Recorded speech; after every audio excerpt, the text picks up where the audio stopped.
सभी को नमस्कार, गुड इवनिंग। आज अपना अंतिम सेशन है ग्रेड थर्ड के एग्जाम से पहले। इसकी कोई भी परीक्षा होती है उससे पहले 2 दिन, 3 दिन या 5 दिन ये थोड़े से आप लोगों के लिए बड़े भारी होते हैं। ऐसे करोगे, इन चीजों को देखोगे, लास्ट टाइम में ये करें, लास्ट टाइम में ये नहीं करें, और ये इतनी सारी बातें इकट्ठा हो जाती हैं कि जो तुम्हें करके आना होता है ना वो तुम भूल जाते हो। तुम अपने आप को खो देते हो। तुम्हारी आत्म चेतना, आत्म जागरूकता का कोई योगदान ही नहीं होता है। मैं आज का जो सेशन कर रहा हूं आप लोगों के साथ, शायद आप लोगों का तनाव खत्म हो जाए।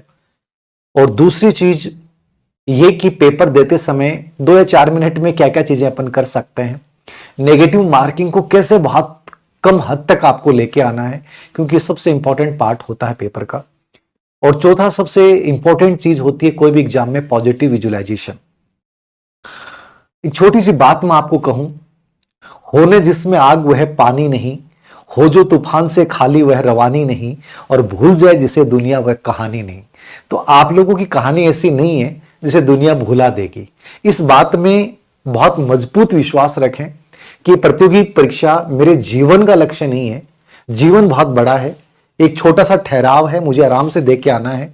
नेगेटिव थॉट आएंगे, एंजाइटी आएगी, घबराहट होगी, ये सब होना इस बात का प्रतीक होता है कि तुमने किसी कंपटीशन की तैयारी की है और तुम्हें डर लग रहा है। चाहे पूर्व एग्जाम में तुम असफल हो गए, वो डर हो सकता है, या कहीं ना कहीं हो कि पेपर खराब ना हो जाए। तो ये डर नेचुरली सभी बच्चों में आएगा। इस डर को खत्म करने का कोई तरीका नहीं है। 2 ही चीजें हैं। एक तो हमेशा गलत थॉट जब आता है तो उसको चैलेंज करो कि मेरा पेपर खराब क्यों होगा, पेपर हार्ड भी आएगा तो क्या वो सबके लिए हार्ड है, मैं अच्छा करूंगा। और दूसरा होता है पॉजिटिव विजुअलाइजेशन, जो साइकोलॉजी का एक बहुत इंपॉर्टेंट कॉन्सेप्ट है। जिंदगी में हमेशा 2 मिनट शांत होकर यह सोचिए कि हाँ मैं बहुत बढ़िया करूंगा और मेरे साथ सब कुछ अच्छा होने वाला है। थर्ड ग्रेड अच्छा नहीं होता है तो मैं कहीं ना कहीं और कहीं सेट हो जाऊंगा, लेकिन 2026 मेरे लिए बहुत अच्छा साबित होगा। यह पॉजिटिव विजुअलाइजेशन आपको एक सुकून प्रदान करता है। मैं आज कॉलेज में एक टॉपिक पढ़ा रहा था, पानीपत का थर्ड युद्ध। और पानीपत के जब थर्ड युद्ध को मैं पढ़ा रहा था, मैंने देखा कि पानीपत के 3 युद्ध हुए और भारतीय इतिहास को कंप्लीटली बदल दिया। पानीपत का युद्ध मराठे हारे नहीं थे या मराठाओं को हराया नहीं गया, मराठे खुद अपनी गलतियों से हारे थे। आप कहोगे सर क्यों? कोई भी प्रतियोगी परीक्षा में बच्चा कभी हारता नहीं है, आप लोग अपनी गलतियों की वजह से हारते हो। युद्ध में होता क्या है कि आप लोग पहले से कोई चीज प्री प्लानिंग लेके नहीं चलते हो कि मुझे क्या चीजें कैसे क्या करनी है, मेरी तैयारी क्या होगी, मैं वहां जाके आराम से तय करूंगा, सामने वाले की परिस्थिति अकॉर्डिंग तय करूंगा। आप बिना कोई चीजों को तय किए और जब अचानक से आवेश में आकर कोई चीज करते हो तो वहां सफलता नहीं मिलती। पानीपत का थर्ड युद्ध मराठे इसलिए हार गए कि विश्वास राव की गोली लगने के बाद सेनापति सदाशिव राव भाऊ हाथी के ओहदे से उतर के घोड़े पे बैठ गया और बोला कि मार दूंगा। सेना के अंदर घुस गया। अहमद शाह अब्दाली बड़ा आराम शांत मन से इंतजार कर रहा था, वो देख रहा था। कोई भी विदेशी आक्रमणकारी भारत आए, उन्होंने डायरेक्ट युद्ध में शामिल नहीं हुए। वो पहले आराम से उन्होंने देखा है, चीजों को शांत तरीके से ऑब्जर्वेशन किया है, उन्होंने अपने आगे की चीजों को आगे रखा है। और लास्ट टाइम में जब उनको परफॉर्मेंस देनी थी, उस समय बड़े शांत मन से उतरे और उन्होंने युद्ध को जीता है।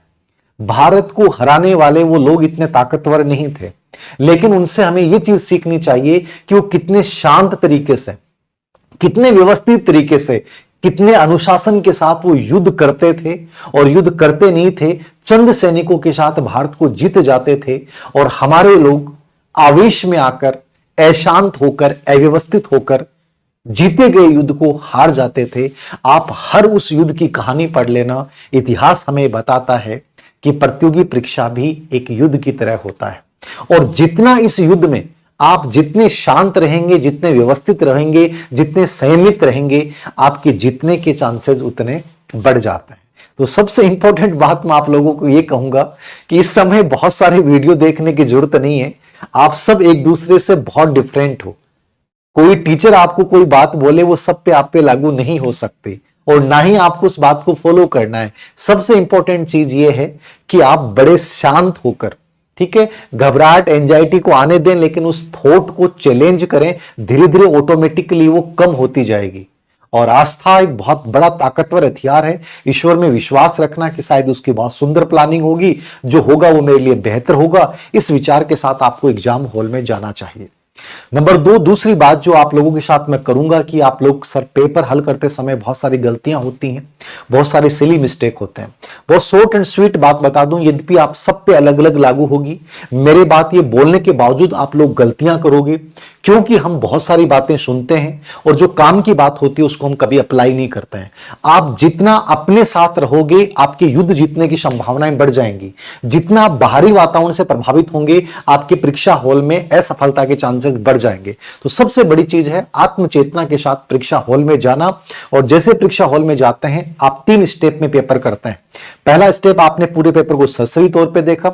दूसरे स्टेप में आप जो गेम खेलते हैं वो खेलते हैं कि आपको जितने 100% प्रश्न आ रहे हैं, कि मान लीजिए 150 में से यदि आपको 90% 100% आ रहे हैं, आप फर्स्ट राउंड में 90% आपने किए और 90 करने के साथ ही आप ओमार 60 में बढ़ते जाएंगे। नंबर 2, दूसरा राउंड वो होगा जिसमें आपको केवल 50 से मतलब 60 से 70% जिनमें एक्यूरेसी है कि यार 60-70% चांस है कि ये आंसर होना चाहिए, उन प्रश्नों को आप करेंगे, चाहे वो 15% होंगे या 20% होंगे। रिस्क हमेशा मध्यम लिया जाता है। मैं फिर बोल रहा हूं, विदेशी आक्रमणकारी भारत में इसलिए जीते कि वो डायरेक्ट युद्ध में शामिल नहीं हुए, उन्होंने स्थितियों को देखा, भांपा और उसके अनुसार उन्होंने आक्रमण किया। समझ गए? तो सीधे डायरेक्ट युद्ध में शामिल मत हो जाना कि यार बहुत पेपर तो बहुत हार्ड आ गया, यदि रिस्क नहीं लूंगा तो बाहर हो जाएगा, ऐसा कुछ नहीं है। प्रश्न छोड़ देना कोई गुनाह नहीं होता, लेकिन गलत प्रश्न करना अपने आप में आपको प्रतियोगी परीक्षा से बाहर कर देता है। तो प्रश्न गलत नहीं होने चाहिए जहां तक संभव है। केवल प्रश्न गलत यदि 60 से 70%, जहां आपको एलिमिनेशन लग रहा है कि यार ये 50% से ऊपर है कि 2 तो नहीं होंगे और इन 2 में से एक चांस है, उन प्रश्नों को आप करें, चाहे वो 15 हो या 20% हो।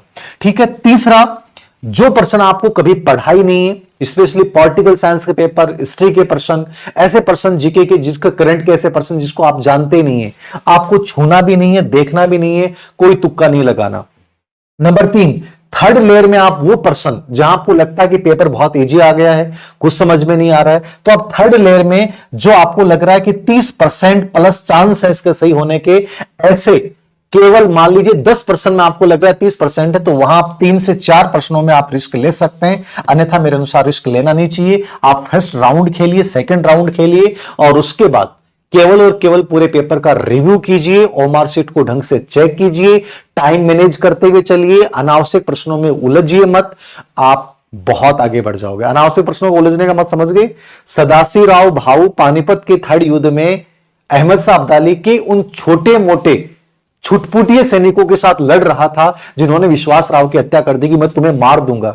अरे भाई, तुम्हें लड़ना अहमद शाह अब्दाली से था, तुम इन छुटपुटियों के साथ मत लड़ो। तो युद्ध जब कर रहे हो, प्रतियोगी परीक्षा में जब जा रहे हो, ऐसे प्रश्नों के साथ लड़ना जहां जीतने की संभावनाएं बढ़ जाएं, ऐसे लोगों के साथ मत लड़ना, ऐसे प्रश्नों में मत उलझना जो तुम्हारा टाइम भी खा जाए, तुम्हारा दिमाग भी खराब कर दें और तुम अपने आप से कंट्रोल खो बैठो। तो ये थोड़ी सी वो चीजें हैं जो आपको याद रखनी है और अच्छे से इन चीजों को याद रखिएगा।